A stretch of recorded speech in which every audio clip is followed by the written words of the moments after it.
Happy Wednesday, boot campers. It's time again for another edition of This Week in Boot Camp. This is Jeremy. This week, it's all about the throw exercise. Learning how to do a little more, bit of a complicated action here. But let's just kind of quickly dive into a few examples. Not a lot of finished examples this week, but hopefully you guys haven't hit the dip yet and are still working hard out there. We have a catch-up week coming starting this week and flowing into next week, so you guys should have some time to catch up on anything that you feel you're behind on or want to redo or whatever. But anyway, let's just talk about these throws here. We'll go over a couple quick little key tests first, as we only have a couple finished tween throws, so we'll just go over some basic stuff. Let's take a look at Joanna's key test, and we'll just go over couple main points before moving on.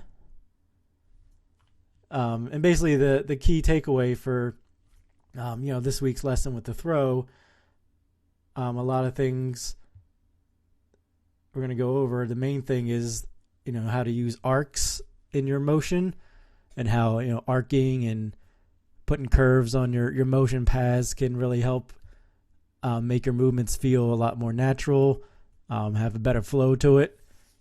So something like a throw is very important to get those arcs in. And once we get into a couple tweens, we can go over that in a little more detail. But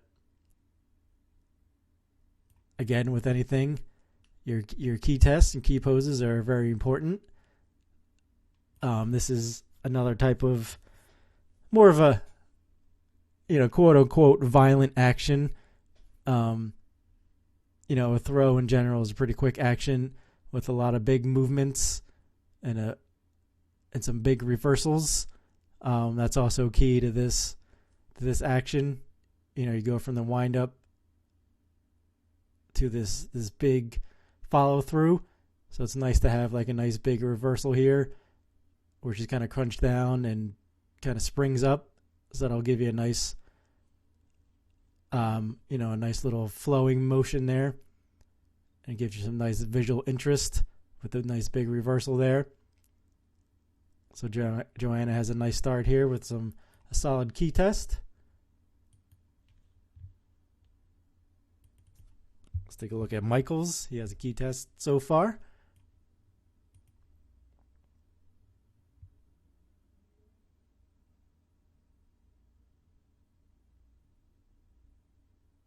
This is looking good. Michael's putting a couple extra movements and expressions and stuff in the beginning and the end, which is nice. Telling a little bit more of a complete story. Some nice little movements here. Dolly's kind of thinking, trying to figure out what she wants to do first before throwing, which is nice. It's a good setup to the scene.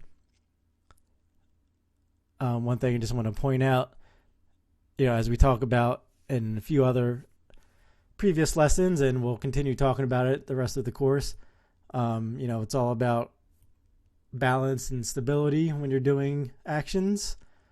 So in this case, we see here she's standing here right about on top of this one line on the floor, and when she goes back to wind up, her foot's all the way back here. Look at the entire rig look like it shifted back here. You want to make sure this right foot stays exactly where it was in this pose, to keep the proper balance and everything. She's only really dropping down here, so she's not taking a step back. So she really should just drop straight down here, and this foot just stay planted. So again, just something technical that's very important. You need to keep track of. She's nice and stable the rest of the way, but just make sure she stays in the same spot she was here before the windup. Nice open pose here. Nice reversal going up into the follow through.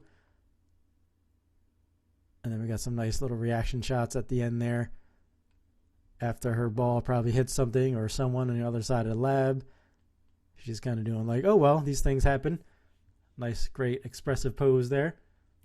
So now let's move on to a couple tweens. Let's take a look at Patrick's.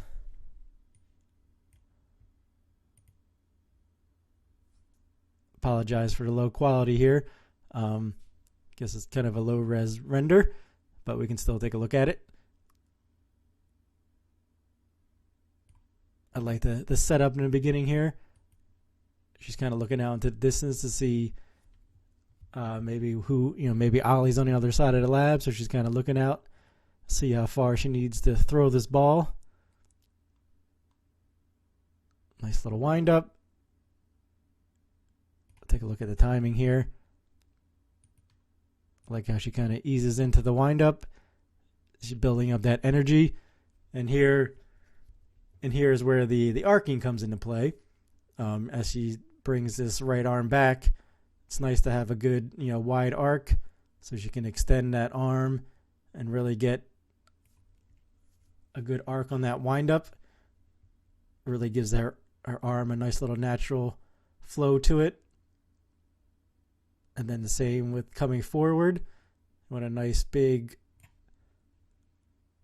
nice arc as she, whips that ball forward, because you want it to look like exactly that, like she's whipping that ball forward. You don't want it to look like she's pushing it forward or, like a shot put.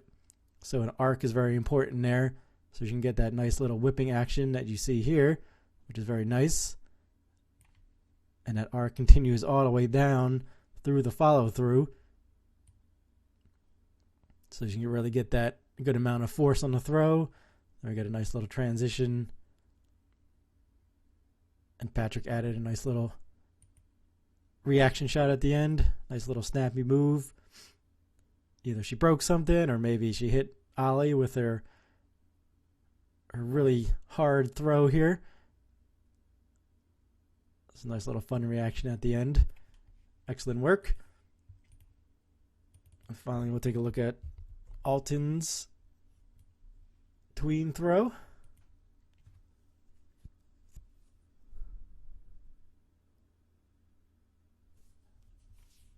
Really nice little story here. We got some reaction shots at the end on this one too, which is nice. For this one, you can go either way. I've commented on a couple already where instead of starting her, already looking down at the ball and, getting ready to throw, maybe she starts with more of a neutral pose and then she can look down at the ball. It's not a make or break thing, just kind of a storytelling critique there. And just to give yourself a little extra moment to put in that little extra bit of animation if you want. I like the pause here. Let's play this in real time. As she brings the ball forward, that's a nice pause. Before she winds up, gives her a moment to think about, what she wants to do, where she wants to throw the ball, and gives the audience a bit of anticipation as well, just waiting for her to see what she's going to do. An excellent wind up here. Again, this is where the arc comes in. They give the arm a nice little natural wind up. Crunches down nicely. I love the delay on the toes here. Nice little offsetting there. She crunches up the toes and kind of really builds up her energy, building up throughout her entire body, even down to her feet, which is nice. And then we got the nice reversal. She pops up. Again, got to get that nice arc. Get that whipping motion, which we got here. So you see the arm just kind of fling forward. Good amount of force there. Really nice. Really gets her whole body into it. Again, nice little offsetting, like the offsetting on the hand. Little delay on the hand there and the fingers, which is really nice. All those little touches go a long way to making your character feel real and natural. And then we got a nice little reaction shot. And then she slowly goes back up into her settle. Really get a nice sense of movement here. It's a small move, but her arms are very expressive here. And with all the offsetting on the wrists and the fingers and all that, it gives it a really nice, expressive feel to it. Excellent little scene here. But from what I've seen so far, you guys are doing an excellent job with these throws. I know it can be a little bit difficult. Like I said, like the arcing and all that, to make sure everything flows smoothly can be a little difficult. But hope you guys are still working hard out there. Like I said, we got the catch-up week starting tomorrow. So you guys have a full week to catch up on anything you're behind on. So take advantage of that if you can. And we'll talk to you next time.